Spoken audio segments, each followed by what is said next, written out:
Olá pessoal, tudo bem convosco? Está a começar mais um Zumba aqui no canal e hoje eu trouxe para vocês o caso do estuprador do Oeste, que é um caso que aconteceu nos Estados Unidos e hoje vou me perder mais uma vez nas pronúncias, mas pronto, o importante é o caso, não é isso? Fine! Bom, antes de começar o caso de hoje, não esquece de deixar o teu like e subscrever no canal se tu ainda não és inscrito e bora pro caso de hoje.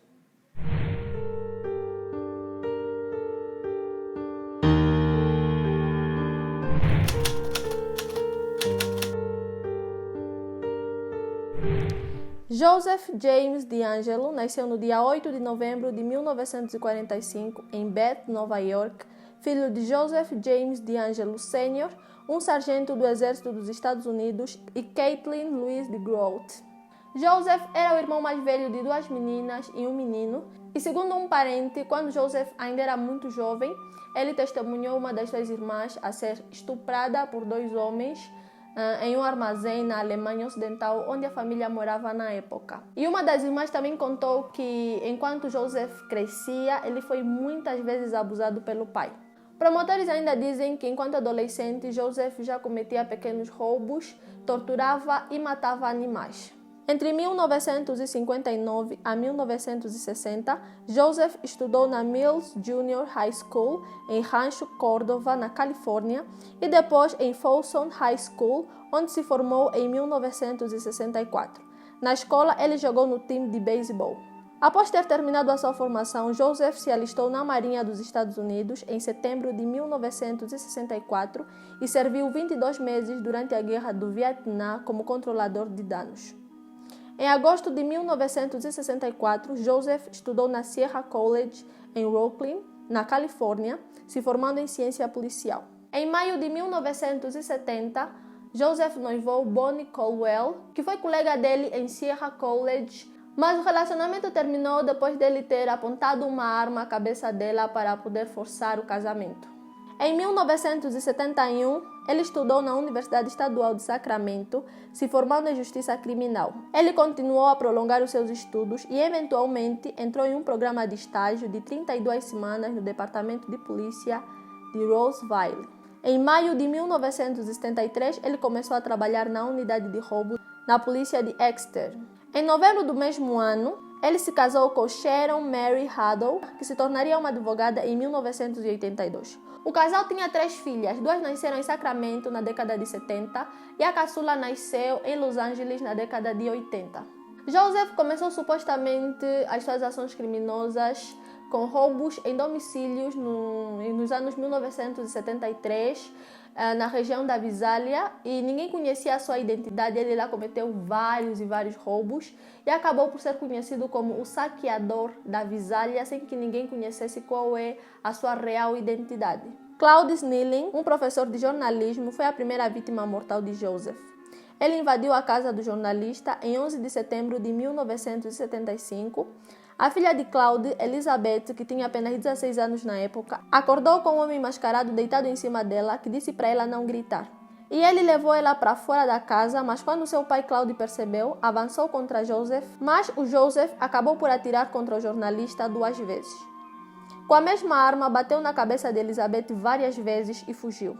No dia 12 de dezembro de 1975, um agente da polícia estava de patrulha na região do saqueador da Visalia atuava frequentemente, e naquele dia ele viu Joseph, que estava mascarado. Ele disparou como forma de aviso e naquele momento Joseph fingiu se render, mas assim que teve a oportunidade ele sacou a sua arma e disparou, e o disparo dele atingiu uma lâmpada e os estilhaços de vidro da lâmpada atingiram o policial, feriram um dos olhos do policial. Quando os outros agentes se aperceberam, foram até o local, mas o suspeito já havia fugido. Phillips Inman, que tinha 22 anos na época, foi atacada por Joseph em 18 de junho de 1973. Ela era órfã de mãe e o seu pai estava fora da cidade quando Joseph invadiu a casa, estrupou a jovem e foi embora. Ela conseguiu pedir ajuda com as mãos ainda amarradas nas costas. Ela teve muitos traumas depois disso e, mesmo tendo apresentado queixa, não teve resultados. 2 irmãs foram atacadas em sua casa no condado de Sacramento em 17 de julho de 1973. Uma delas, Paige Frank, explicou em uma declaração que ela tinha apenas 15 anos quando o assassino em série invadiu a sua casa e amarrou ela e a sua irmã de 16 anos, Sue. Ela disse que elas estavam amarradas com tanta força que as suas mãos permaneceram dormentes por meses. Ele bateu em sua cabeça com tanta força que foi difícil escovar os seus cabelos por um tempo. Depois de torturada, ela foi estuprada naquela mesma noite. Então, todos esses crimes que eu mencionei, desde os roubos, os assassinatos, os estupros que eu acabei de mencionar, aconteceram enquanto ele era policial em Exeter. E aí isso entre 1973 a julho de 1976. Daí, em 1973, ele mudou-se para a polícia de Auburn a exercer as mesmas funções que ele exercia na polícia de Exeter. Então, neste mesmo ano, diversos estupros começaram a acontecer em Sacramento. E as vítimas eram geralmente mulheres com idades entre 13 a 41 anos de idade, incluíam mulheres que moravam sozinhas, mulheres que estavam em casa com os filhos, mulheres que moravam com os maridos. De princípio, ele perseguia vizinhos de classe média à procura de mulheres que moravam sozinhas, mas com o passar do tempo ele começou a ganhar mais e mais coragem, então começou a atacar casais. Por conta do número elevado de estupros que aconteciam naquela cidade, ele levou o nome de estuprador da Zona Este. Então, o estuprador já invadia as casas das vítimas antes do ataque para poder preparar a cena que pudesse lhe facilitar.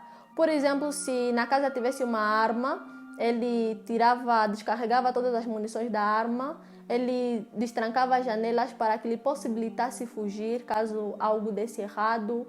Enfim, preparava todo o cenário para que quando ele viesse de novo em casa atacar, tudo tivesse pronto para ele fazer o que ele pretendia fazer. As vítimas eram geralmente abordadas à madrugada enquanto elas dormiam. Joseph pegava uma lanterna e apontava na cara das vítimas enquanto elas dormiam. E quando elas abriam os olhos vendo aquela luz toda, já tinha uma arma na cabeça e ele dizia: silêncio, porque eu tenho uma arma e se você fazer barulho eu vou te matar. Depois ele amarrava elas com muita força e geralmente ele trazia as suas próprias cordas para poder amarrar as suas vítimas e espancava elas, estuprava elas e às vezes até assassinava as vítimas. Quando eram casais, ele usa o mesmo método, que é acordar o casal com uma lanterna. Ele mostra que está armado. Ele mandava que a mulher amarrasse o marido e eles obedeciam fielmente porque ele estava armado. E depois da mulher amarrar o marido, ele obrigava o homem a se deitar de barriga e colocava uma pilha de pratos nas costas dele. E a regra era simples: nenhum prato podia fazer qualquer barulho, porque senão os dois morriam. Enquanto isso, ele levava a mulher para um outro compartimento e lá ele abusava da mulher e o marido não podia fazer nada. Ele nem podia tentar se mexer, porque se aqueles pratos fizessem um barulho sequer, Joseph teria atirado contra sua esposa e depois teria assassinado ele também. Muitas vezes acabava em assassinatos, em espancamentos até a morte, e no final ele deixava uma mensagem na secretária eletrônica das vítimas e uma delas ele dizia: eu vou matar você. Em 5 de outubro de 1973, Jane Carson, de 30 anos, foi agredida quando Joseph invadiu a sua casa às 6h30. Ela e o seu filho de 3 anos estavam na cama e o marido dela tinha acabado de sair para o trabalho. Joseph estava mascarado e, como sempre, abordou ela enquanto dormia, iluminando seu rosto com uma lanterna. Ameaçou ela e amarrou ela e o filho, levou o filho amarrado para um outro quarto e, por fim, estuprou a mulher e foi embora. Ela declarou que carregou por muito tempo uma mochila de sentimentos de vingança, de ódio, culpa, vergonha e raiva. Em 18 de outubro de 1973, Joseph invadiu a casa de uma mulher chamada Wayne e da sua família enquanto eles dormiam. Ela estava em casa com os seus 2 filhos e o Joseph acabou por amarrar com tanta força o menino que a mão dele acabou por ficar azul e a menina, ele acabou por trancar ela no quarto enquanto estuprava e maltratava a Wayne. Em 18 de dezembro de 1973, Joseph agrediu uma estudante secundária, Chris Pedretti, que tinha 15 anos de idade, enquanto ela estava sozinha na casa da sua família. Os seus pais estavam em uma festa, então Joseph invadiu a casa e colocou uma faca na garganta de Chris. Ele a levou para fora, cortou a sua roupa e agrediu sexualmente várias vezes. Foram apenas algumas horas, mas mudou tudo, disse ela. A fama de Joseph se espalhou por todo lado e estava em todas as notícias da época. Linda Rodel, de 22 anos de idade na época, e o seu marido tomaram precauções para se afastar dele. Mas apesar de todas as precauções, Joseph invadiu a casa deles em 14 de maio de 1977. A Linda acordou com uma lanterna que iluminava o seu rosto e o homem que segurava essa lanterna tinha uma máscara de esqui e murmurava: "Eu tenho uma arma." Joseph mandou que a Linda amarrasse o seu marido e depois disso Joseph amarrou a Linda também. Ele andou pela casa como se fosse dono da casa, até chegou a beber uma cerveja, estava bem confortável. E depois disso ele colocou pratos sobre as costas do marido da Linda e ameaçou o casal que se ouvisse qualquer um dos pratos se movendo, ele os mataria. Ele colocou uma venda sobre ela e a estuprou com uma faca em sua garganta e depois disso foi embora. Em uma declaração, o casal Fiona e Philip contaram que foram atacados quando estavam com seu filho de 3 anos em seu quarto em 27 de maio de 1977, depois que Philip voltou do trabalho. Joseph apareceu com uma arma dizendo a eles que queria dinheiro e comida e então ele iria embora. Mas ao invés disso, Joseph pegou na Fiona, levou ela até a sala e abusou dela várias vezes. Depois de estuprar ela, ele instruiu a Fiona que informasse à polícia que se aquele ato virasse notícia, ele ia matar mais 2 pessoas. Em 29 de outubro de 1977, Deborah Strauss e o seu marido eram recém-casados quando acordaram com Joseph a segurar uma lanterna e a gritar no meio da noite. Ele, assim como em muitos casos, amarrou o casal, colocou uma pilha de pratos sobre o marido e abusou sexualmente de Deborah. Ele roubou algumas coisas da casa, como anéis, e depois foi embora. Assim como vários sobreviventes, a Deborah sentiu dormência nas mãos por vários meses, porque Joseph havia lhe amarrado com muita força. Anos depois, Joseph ainda chegou a ligar para Deborah, provavelmente para debochar dela, e ela viveu com medo e vários traumas, mas mesmo assim ela conseguiu seguir a vida e teve 4 filhos com o marido. No dia 1 de novembro de 1977, um homem chamado Victor ia passeando pelas ruas com a sua esposa e com seu cachorro. Quando cruzaram com o homem, então o cachorro ficou assim meio que inquieto. Então o homem vinha em direção a eles, mas parecia ter intenção de chutar o cão. Então o Victor disse para o cão: "Oi, se ele te chutar, você lhe morde."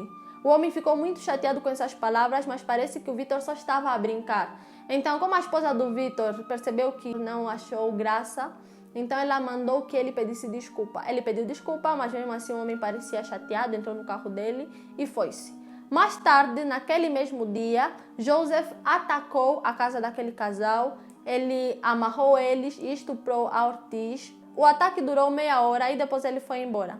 Quando eles foram apresentar queixa à polícia, eles diziam que acreditavam que o homem que eles encontraram horas antes na rua e que ficou chateado por conta daquela situação do cão, também pudesse ser o mesmo homem que foi à casa deles atacar. Ele não podia dizer com certeza porque quando o homem veio atacar usava uma máscara, mas ele acreditava que realmente eram as mesmas pessoas e que ele foi lá atacar por vingança ou por raiva.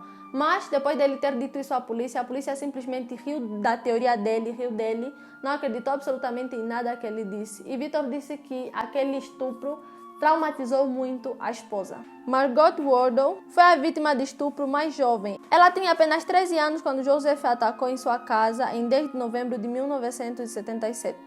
Ela acordou com Joseph mascarado em pé ao lado da cama. Ele tinha iluminado o rosto dela com uma lanterna.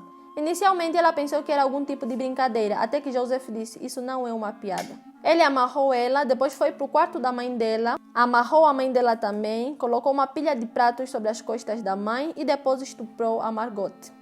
Brian, de 21 anos de idade, e Kate, de 20 anos, eram um casal recém-casado de Sacramento que estavam passeando com o cachorro por volta das 19 horas em 2 de fevereiro de 1978. Testemunhas viram o casal a correr e a polícia acredita que eles foram baleados no quintal de outra pessoa enquanto tentavam fugir do agressor. Um detetive teorizou que foram mortos porque viram o rosto de Joseph e puderam, portanto, identificá-lo. Muitas pessoas lamentaram a morte do jovem casal, pois fazia pouco tempo que haviam se casado e também tinham pouca idade. Gay e Bob eram apaixonados e compraram uma casa juntos na década de 1970 e em 18 de março de 1978 foram acordados por uma voz e uma luz brilhante e era novamente o Joseph. O Joseph amarrou o casal, estuprou e torturou a Gay por horas. Gay ficou deprimida e Bob declarou: ela passou por muito mais do que eu, mas a parte ruim é que eu não pude fazer nada sobre isso. Você sabe, você quer proteger sua mulher, você quer proteger seus filhos, mas às vezes não pode. Eles passaram por muitas dificuldades, mas acabaram por superar. Em 18 de outubro de 1978, o casal Kate e David foram atacados em sua residência. Joseph os invadiu, colocou uma faca no pescoço da Kate, empurrou ela no chão da cozinha e acabou por estuprar ela. E assim como muitos casais de Joseph, Kate e David acabaram por se separar depois desse ataque. Eles não aguentaram, simplesmente não aguentaram a pressão. Uma mulher chamada Joan Mayo, que na altura era jovem, declarou que ela e o seu marido foram atacados em sua casa em Santa Clara em 2 de dezembro de 1978. Como de costume, o casal acordou com Joseph apontando uma lanterna em seus olhos. Ele gritou com eles, amarrou o casal e arrastou Joan para a sala onde a estuprou. Em 8 de dezembro de 1978, uma outra mulher foi atacada no condado de Contra Costa. Essa mulher se chamava Gladys Reader. E Joseph invadiu a sua casa, amarrou os pés, as mãos, estuprou ela e depois ele roubou alguns itens como joias e carta de motorista. No mesmo dia, ele atacou uma outra mulher em Danville. Ela se chamava Esther. Ela acordou com uma mão que segurava o seu pescoço e uma arma que estava bem encostada na sua garganta. Joseph amarrou ela e abusou sexualmente dela. Estranhamente, Joseph também desligou o termostato e o rádio da casa, além de cortar as linhas telefônicas. E pronto, esses foram os crimes que ele foi cometendo em Sacramento, sendo policial. No entanto, no início de 1979, Joseph acabou sendo preso por ter roubado um repelente de cachorro e um martelo de uma loja de conveniência, e ele foi sentenciado a 6 meses de condicional e foi demitido. Após sua demissão, ele e a família mudaram-se para o sul da Califórnia. Então, com isso, os ataques em Sacramento cessaram totalmente. E durante esse tempo que ele atacou em Sacramento, ninguém tinha nem noção que o saqueador da Visalia era exatamente a mesma pessoa que o estuprador da Zona Este. E coincidentemente, após os ataques em Sacramento terem cessado, apareceu um novo ataque no sul da Califórnia, onde Joseph mudou-se, e ele lá recebeu o nome de Perseguidor Noturno Original. Ali ele protagonizou uma série de assassinatos no sul da Califórnia que começaram em 1979, e lá ele tinha o mesmo modo de agir que o estuprador da Zona Este. A diferença entre eles é que os ataques do Perseguidor Noturno Original acabavam em disparos. Esse assassino fez pelo menos 10 vítimas. Mary Berwert, de 13 anos de idade, era apenas uma estudante do 7º ano quando Joseph a estuprou. Ela estava morando com o pai e a irmã quando o assassino em série forçou a entrada em seu quarto em 25 de junho de 1979, estuprou ela e foi embora. Depois que ele foi embora, ela abriu a porta do quarto com as mãos amarradas, foi até o quarto do pai e imediatamente o pai começou a chorar. Robert e Deborah foram encontrados mortos a tiros no condomínio de Tolbert, em Goleta, em 30 de dezembro de 1979. Robert, de 44 anos de idade, trabalhava como cirurgião e Deborah, de 35 anos, era psicóloga. A Deborah foi encontrada amarrada e morta em um colchão de água e Robert estava ao pé da cama, também amarrado. As cordas que prendiam Robert estavam soltas, indicando que ele aparentemente havia tentado lutar com o atacante. Os vizinhos ouviram os tiros, mas não foram verificar, alegando que achavam que eram tiros inofensivos. Não entendi. Charlene e Lyman foram espancados até a morte dentro de sua casa no condado de Ventura, depois que o assassino invadiu a casa no meio da noite, em 13 de março de 1980. Lyman, de 43 anos, era um advogado nomeado juiz do Tribunal Superior, e Charlene, de 33 anos, era decoradora. Charlene foi estuprada e ambos foram espancados até a morte com um cepo de lareira. Os seus pulsos e tornozelos tinham sido amarrados com um pedaço de tecido das cortinas. Um outro casal muito jovem, Patrice, de 24 anos de idade, e Kate, de 27 anos, foram mortos dentro da sua casa, localizada em um condomínio fechado em 19 de agosto de 1980. Eles foram espancados até a morte com um objeto. Apesar de haver evidências de que o casal foi amarrado nos pulsos e tornozelos, não foram encontrados cordas ou armas na cena do crime. Eles eram casados há 3 meses na altura das suas mortes. Patrice era enfermeira, enquanto Kate era um estudante de medicina. Em 26 de fevereiro de 1981, Manuela foi abusada sexualmente e depois espancada até a morte dentro do quarto de sua casa. Ela era uma jovem de 21 anos de idade que trabalhava como agente de crédito. Seu marido estava doente no hospital no momento do seu assassinato. Novamente, enquanto o corpo mostrava sinais de ter sido amarrado antes de ser espancado, não foram encontradas cordas ou armas do crime no local. Uma lâmpada e um objeto de cristal foram levados da sua casa, presumivelmente pelo assassino. Também os detetives repararam que a televisão da casa foi encontrada no quintal, sendo uma possível tentativa do assassino fazer parecer um roubo.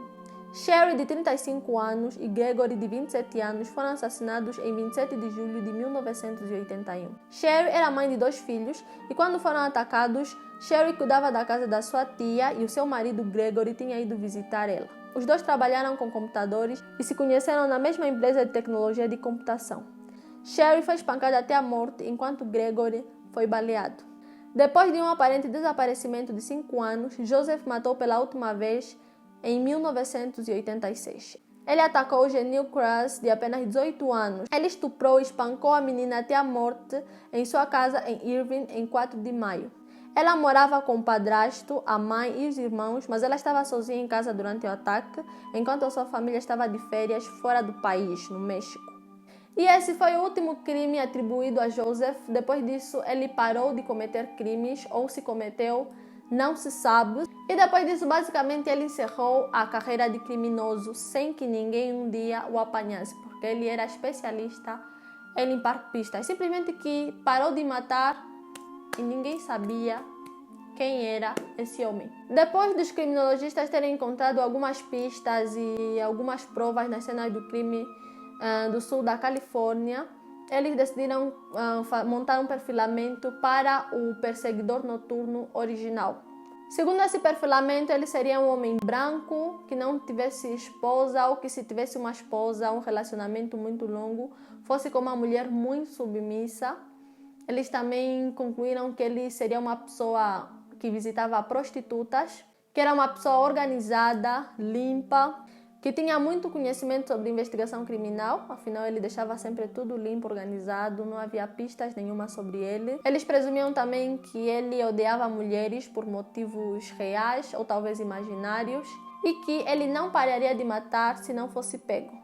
Mas, estranhamente, ele simplesmente parou de matar, então muita gente começou a presumir muita coisa, como talvez ele tivesse sido morto ou tivesse sido preso por conta de algum outro crime, ou talvez tivesse cometido suicídio, ou talvez poderia ter mudado de cidade ou de país. Então as pessoas começaram, noutras cidades, a prestar mais atenção em alguns comportamentos e alguns casos que pudessem ter alguma coisa a ver com o perseguidor noturno, mas meio que não conseguiram encontrar ninguém parecido com ele.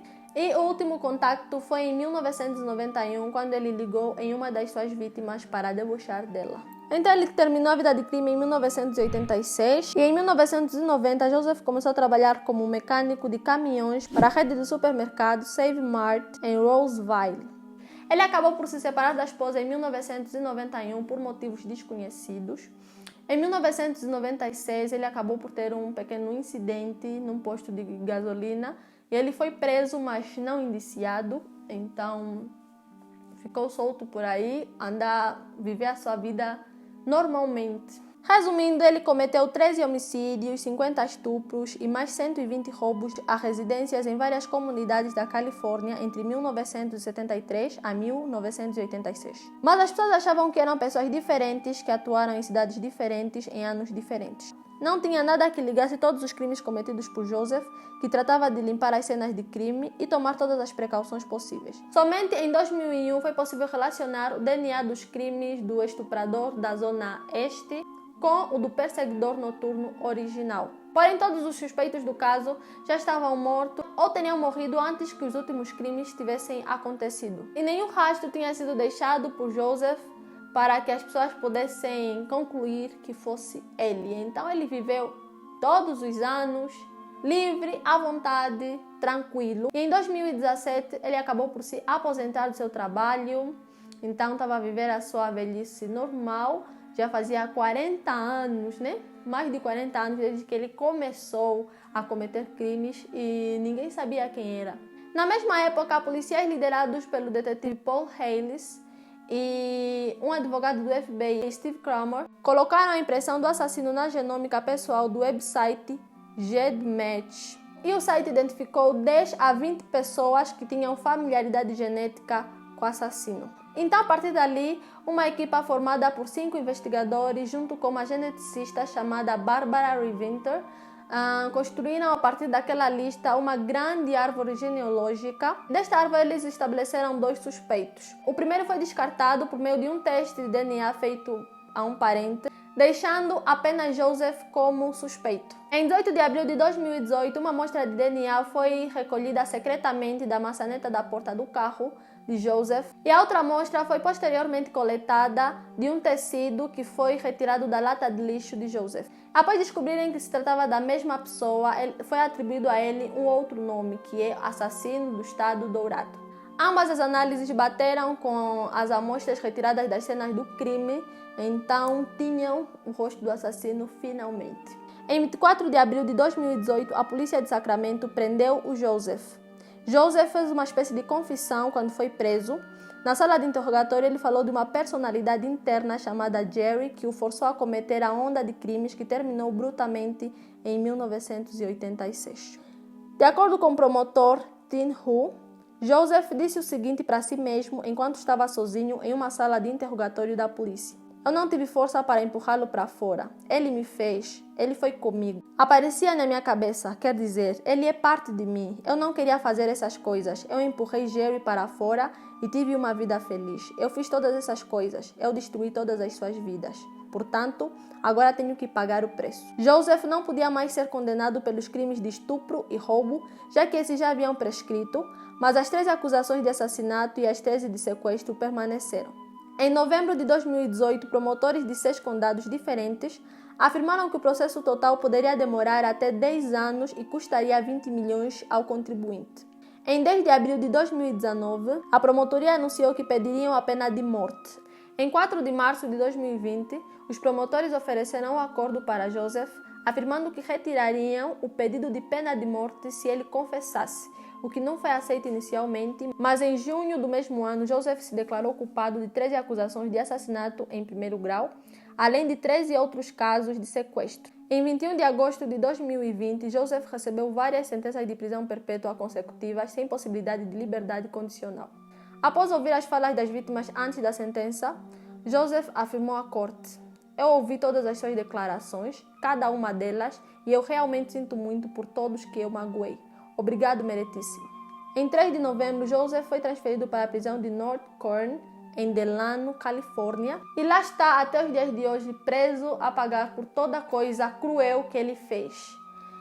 E finalmente terminei de contar o caso. Eu sei que provavelmente esse é o caso mais longo que eu contei aqui. Me digam lá o que é que vocês acharam. Eu procurei todos os detalhes do caso, procurei quase todas as vítimas. Acho que eu não mencionei porque realmente não encontrei. Eu queria mesmo contar detalhes, tintim por tintim do caso. Então me digam lá o que é que vocês acharam desse caso. E se vocês gostaram do caso, se vocês gostaram do vídeo, não esqueçam de deixar o like, que me ajuda muito na divulgação, e subscrever no canal se tu ainda não és inscrito. Please, please, please, por favor, que vocês me ajudam bastante a crescer. E até o próximo vídeo.